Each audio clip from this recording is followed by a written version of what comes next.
Praise the lord. మన ప్రభువైన యేసుక్రీస్తు వారి నామంలో ప్రతి ఒక్కరికి శుభాభివందనాలు తెలియచేసుకొంచున్నాను. యేసుక్రీస్తు వారు మరణించి పునరుత్థానము నుండి ఆరోహణమైన తర్వాత మొదటి 2 శతాబ్దాల్లో ఏం జరిగిందో, ఎలాంటి హింసలు క్రైస్తవులు అనుభవించారో ఈ వీడియోలో తెలుసుకుందాము. అప్పటి వరకు యూదా మతము, యూదులు మాత్రమే ఉండేవారు. మొదటి శతాబ్దము మొదటి భాగంలో క్రైస్తవ్యము యూదా మతంలో ఒక భాగంగానే ఉండేది. యూదులు దైవ పాలనను అంగీకరించేవారు. దైవ పరిపాలన లేఖనానుసారమని వారి విశ్వాసము. క్రైస్తవులు పునరుత్థానం ఉన్నదని, ఆత్మలు ఉన్నాయని, దూతలు ఉన్నారని విశ్వసించేవారు.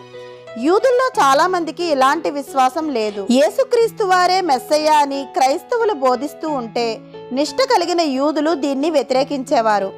రోమా ప్రభుత్వాన్ని పడగొట్టాలని యూదులు చేసిన తిరుగుబాటులో క్రైస్తవులు సహకరించలేదని, ఇలాంటి కొన్ని కారణాల వలన యూదులు క్రైస్తవులని ద్వేషించి వారికి మొదటి 2 శతాబ్దాలలో వ్యతిరేకంగా ఉండేవారు.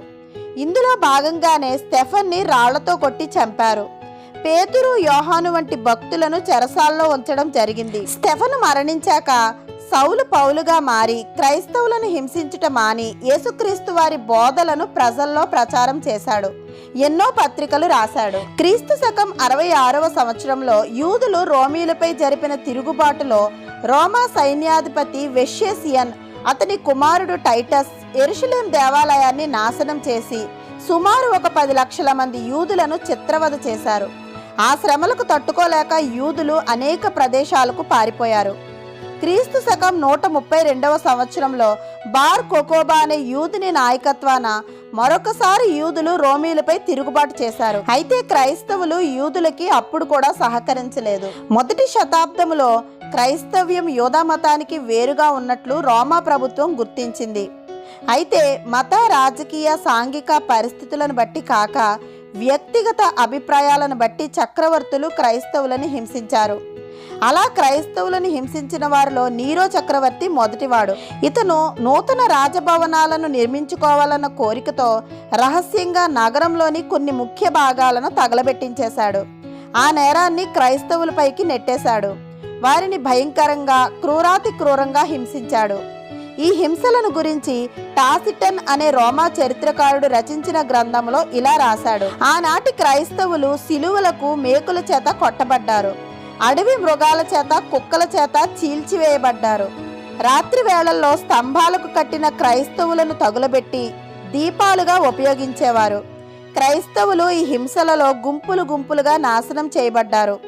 ప్రజలు దీన్ని వ్యతిరేకించడంతో హింసలు కొంతమట్టికి ఆగిపోయాయి. రోమా వాడైన క్లెమెంటు, చరిత్రకారుడైన యూసిబియాసు తమ గ్రంథాలలో ఈ హింసలలో అపోస్తులుడైన పౌలు చనిపోయాడని తెలిపారు.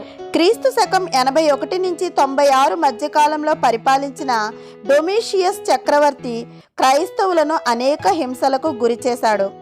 ఈ చక్రవర్తి తాను జరిగించిన యుద్ధాలలో అపజయం పొందడం దీనికి ఒక కారణమైతే, క్రైస్తవులు చక్రవర్తిని ఆరాధించడానికి నిరాకరించడం రెండవ కారణం. జీవనోపాధికి అవసరమైన వస్తువులను కూడా క్రైస్తవులకు దొరకకుండా చేశాడు. న్యాయసభలకు వారిని అన్యాయంగా ఈడ్పించి హింసించాడు.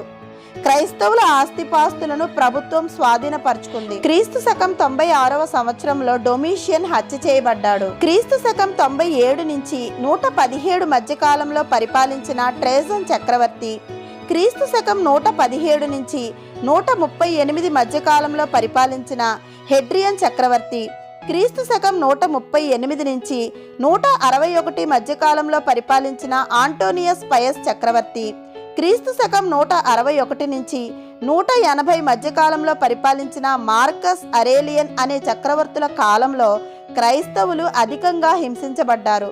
వారి ఆస్తిపాస్తులు ధ్వంసం చేయబడ్డాయి. వారి గ్రంథాలు కాల్చివేయబడ్డాయి మరియు వారి ఆరాధనా స్థలాలు నాశనం చేయబడ్డాయి. వారు యెరూషలేమునకు దూరం చేయబడ్డారు. క్రైస్తవ్యం యూదా మతంతో సంబంధం లేనిదిగా, అదొక ప్రత్యేక మతంగా రోమా ప్రభుత్వం గ్రహించి క్రైస్తవ్యం చట్టవిరుద్ధమైన మతంగా ప్రభుత్వంచే పరిగణించబడింది. అంతేకాకుండా ప్రభుత్వము క్రైస్తవులను హింసించడానికి అనేక కారణాలున్నాయి. చక్రవర్తిని దేవుడుగా భావించి పూజించడానికి క్రైస్తవులు నిరాకరించారు. క్రైస్తవులు ప్రభుత్వ సైన్యంలో చేరడానికి నిరాకరించడం వలన వారు ప్రభుత్వ ద్రోహులుగా పరిగణించబడ్డారు. క్రైస్తవ్యం ఒక్కటే రక్షణను అనుగ్రహించు మతమని క్రైస్తవులు పట్టుదలతో సువార్త ప్రకటిస్తూ అన్యమతాలను దూషించారు. దేశ ప్రజలందరితో సమంగా క్రైస్తవులు ఆ దేశంలోని దేవతలను పూజించకపోవటం వలన ఆ దేశంలో సంభవించే కరువు కాటకాలకు, రోగాలకు, భూకంపాలకు క్రైస్తవులే కారణమని వారు భావించేవారు. ఆనాటి మతాలన్నీ ఆలయాలు, దేవతా ప్రతిమలు, పూజలు, యాజకులు ఇవన్నీ కలిగి ఉండగా క్రైస్తవులకు ఇవేమీ లేకపోవడంతో క్రైస్తవ మతం అనుమానాస్పదమైనది.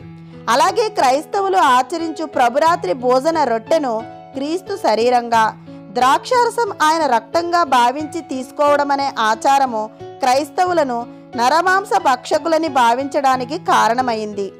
ఆనాడు క్రైస్తవేతర మతాలు బలహీన పడడంతో ప్రజలు గుంపులు గుంపులుగా తమ మతాలను, దేవతలను విడచి క్రీస్తు వారిని అంగీకరించారు. దేవతా ప్రతిమల అమ్మకాలు, బలినిచ్చే పశువులు, పక్షులు అమ్మకాలు ఇలాంటి వ్యాపారాలన్నీ మూతపడడంతో జీవనోపాధి కోల్పోయిన వారు క్రైస్తవుల పట్ల కోపోద్రిక్తులయ్యారు. ఈ విధముగా ఎన్నో కారణాల వలన ఎందరో క్రైస్తవులు తమపై జరిపిన హింసాకాండలో ప్రాణాలు కోల్పోయారు. ఈనాడు మనం స్వేచ్ఛగా దేవుణ్ణి ఆరాధించగలుగుతున్నాము అంటే ఆనాటి విశ్వాసుల ప్రార్థనే అని మనం గ్రహించాలి.